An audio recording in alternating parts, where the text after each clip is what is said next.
Hello morning. चला तर मग आज सिंपल असा नाश्ता बनवूया. कांदा, टमाटर,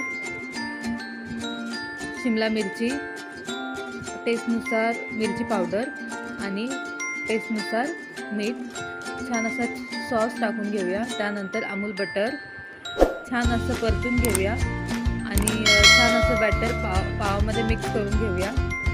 छान असं बॅटर लावून झाल्यावर छान असं तव्यावर खरपूस भाजून घेऊया. त्यामध्ये चीज ग्रेट करूया. छान असं चीज ग्रेट करून झाल्यावर पावाला छान असं पलटून घेऊया. छान असं पलटून झाल्यावर थोडंसं तेल ॲड करूया. छान असं खरपूस भाजून झालेलं आहे. चला तर मग नाश्ता रेडी आहे. Thank you for watching. Bye.